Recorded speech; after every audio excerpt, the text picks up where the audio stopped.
kita akan masuk yang berikutnya ya. Log 10 ya, nilainya itu sama dengan 1. Dari mana? Seperti ini. Nah, log 10 kalau tidak ditulis ya, sekali lagi log 10 kalau tidak ditulis di sini, di basisnya sini ya, di basisnya sini kalau nggak ditulis di atas ini nih, itu biasa diisi dengan basis 10 ya. Jadi log 10 yang biru ini dengan basis 10 yang merah dapat ditulis menjadi log 10 yang biru per log 10 yang merah. Oke. Nah, log 10 per log 10 hasilnya adalah 1 ya.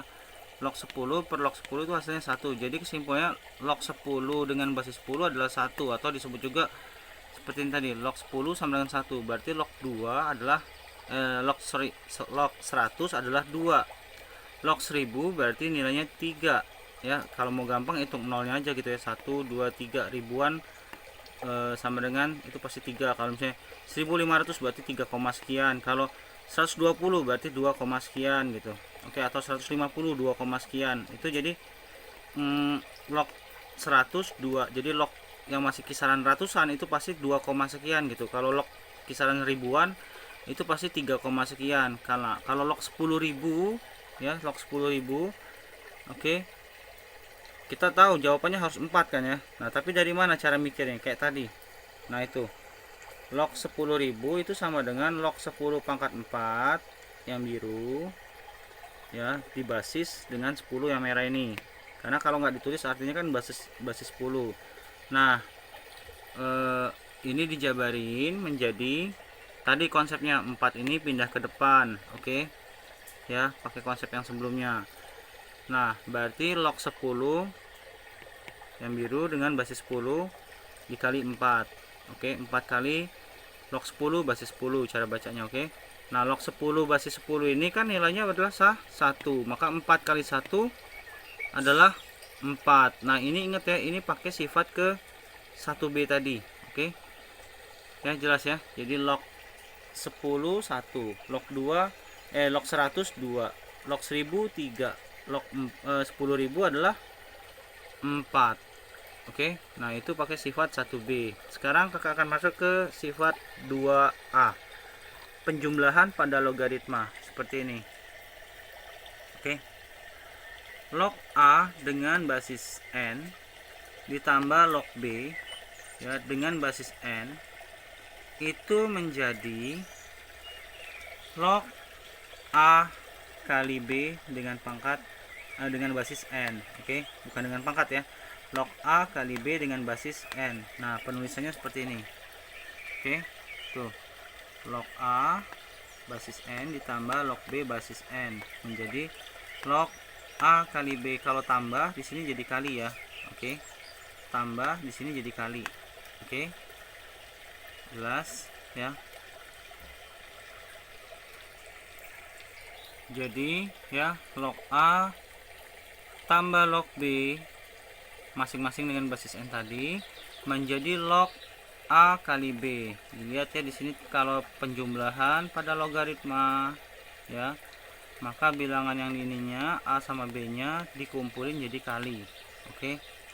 Hati-hati ya, ini kakak namakan dengan sifat 2A. Oke. Jelas ya. Nah, sekarang di sini contoh. Oke. Log 2 tambah log 5. Sekali lagi, kalau nggak ditulis artinya basisnya 10 ya. Oke. Nah, log 2 tambah log 5. Iya, adik-adik bisa langsung dapat tebak bahwa pasti jawabannya apa? Iya, log 2 kali 5 atau log dalam kurung 2 kali 5. Oke. Ya. Nah, seperti ini penulisannya. Oke. Bisa juga ditulis seperti ini. Karena log 2 kali 5 yang biru itu dalam kurung, berarti kan nilainya 10 ya. Jadi log 10 yang warna biru dibasis 10 dengan warna yang merah. Karena apa? Kalau tidak ditulis artinya itu sama dengan basis 10. Nah, log 10 tadi ingat dijabarin menjadi log 10 biru per log 10 merah. Kalau sudah tahu langsung boleh tulis 1. Oke. Ya, jelas ya. Jadi sifat penjumlahan pada logaritma seperti ini aplikasinya ya. Jelas adik-adik? Nah, sekarang akan kakak jelaskan mengenai sifat logaritma ya. Pada sifat logaritma yang kedua B. Oke, sifat logaritma pada yang 2B seperti ini. Nah, sifat logaritma 2B. Jadi log A ya dengan basis n dikurang dengan log B dengan basis n. Oke. Log A dengan basis n dikurang dengan log B basis n. Oke, kalau pengurangan, kalau tadi penjumlahan di sini menjadi perkalian, ya penjumlahan di sini tadi menjadi perkalian, maka di sini ya log A kurang log B masing-masing dengan basis n itu sama dengan pembagian. Jadi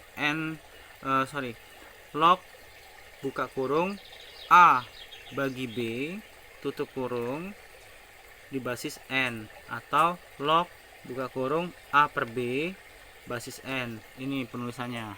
Oke, ini kakak namakan dengan sifat 2B. Ingat ya, jadi pada basis 2B pada sifat 2B, pengurangan pada logaritma di sini itu menjadi pembagian di sini. Oke, jelas adik-adik ya, ini prinsip 2B. Nah, contoh aplikasinya gimana? Seperti ini. Contoh log 10 dikurang dengan log 5. Ingat, pengurangan berarti nanti hasilnya adalah bagi ya. Jadi 10 bagi 5. Nah, nulisnya seperti ini. Nah, log 10 kurang log 5 menjadi log 10 per 5. Oke, alias 10 bagi 5 adalah 2. Jadi sama dengan log 2. Nah, kalau nggak ditulis kayak gini, ingat sekali lagi, jika tidak ditulis artinya itu sama dengan basis 10. Oke.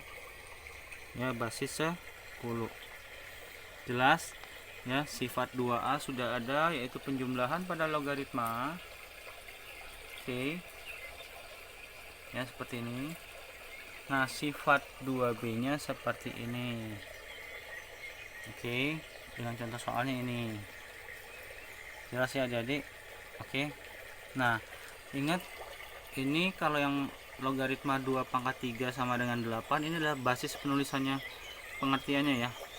Jadi log 8, ingat ya sekali lagi ya, log 8 di basis 2 sama dengan 3. Jadi yang pangkat ini menjadi hasil. 2 yang bilangan pokok di sini menjadi basis. Hasilnya 8 itu masuk dideketin ke logaritmanya. Oke ya. Oke, kakak akan lanjutkan pada sifat berikutnya. Ingat sekali lagi, contoh kalau ada 5 pangkat 3 sama dengan 125 ya. 5 pangkat 3 sama dengan 125. Maka log 125 dengan basis 5 adalah 3. Kak, tadi katanya kalau puluhan itu 1. Kalau lognya ratusan itu 2. Kok ini ratusan? 125 ratusan kan ya? Kok bisa hasilnya 3? Karena basisnya adalah 5, bukan basis 10. Ya, itu dasarnya ya. Yang kakak bilang tadi log 10 adalah 1, log 100 adalah 2, log 3 adalah log 1000 adalah 3, itu basisnya 10.